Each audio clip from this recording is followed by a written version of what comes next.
Hello mga kabusing! Welcome back to my vlog! So, for today's video nga mga kabusing, ang pag-uusapan natin ngayon ay ang Mr.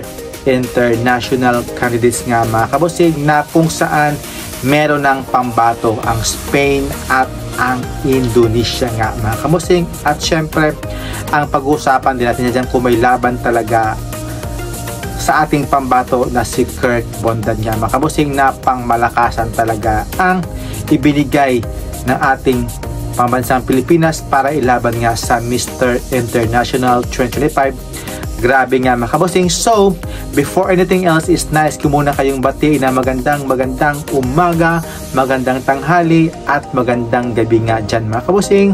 And sawadikap at salam alaikum po dyan mga kabusing. And mabuhay!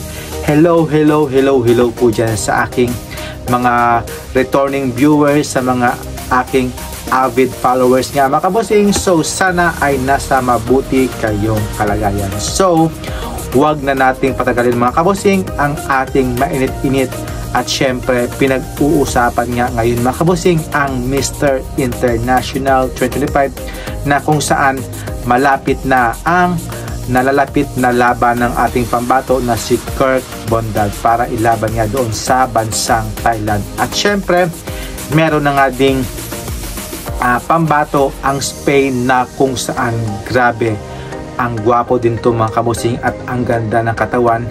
Malakas din talaga ang laban ng Spain ngayon mga kabusing para masungkit nila ang corona bilang isang Mr. International 2025. At syempre kung makaka-ariba din ba talaga ito kay Kurt Bondad, kasi pangmalakasan din naman talaga ang ating pinadala para sa Mr. International at para makuha ang corona bilang isang Mr. International 2025 mga kabusing. Alam ko mga kabusing na kayang-kaya ito ni Kurt Bondad. At syempre huwag tayong pakampanti mga kabusing, kasi nakita ko pa lang yung photos dito ni Spain. Grabe ang lakas talaga ng fighting spirit niya when it comes sa kanyang face, body at syempre yung kanyang aura nga mga kabusing, na sinasabi na ang ganda talaga mga kabusing. Unang tingin ko pa lang may laban talaga ang pambato ng Spain. At syempre dadako naman tayo ngayon mga kabusing sa pambato ng Indonesia, na kung saan meron na silang pambato para ilaban nga at mailaban doon sa international pageant at laban din ito ni Kurt Bondad. So sa tingin nyo mga kabusing, may laban ba talaga ang pambato ng Indonesia nga mga kabusing, na kung saan okay rin yung kanyang parang half German to mga kabusing something Europe at half Indonesian, pero ang gwapo rin to mga kabusing. Maganda rin yung kanyang communication skills, hindi masyadong katangkaran, pero lumalaban talaga ang bansang Indonesia mga kabusing when it comes sa male pageant nga mga kabusing. Ito mga kabusing, may laban din to, either makakapasok sa top 15 or top 10 nga mga kabusing. Grabe din to yung kanyang katawan, ang ganda din, flow din yung kanyang laban nga mga kabusing during their national pageant sa Indonesia. Kaya siya ang pinili at hinirang ng Mr.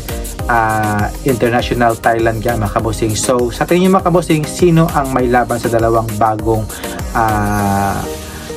yung si Mr. Indonesia o si Mr. Spain? So comments down below mga kabusing.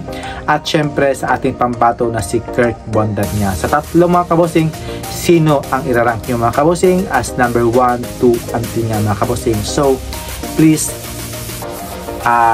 comments down below nga mga kabusing, at maraming salamat and see you in my next vlog. So have a nice day mga kabusing, and God bless and kapum kap and shukran. Have a nice day po. Bye bye. Subscribe.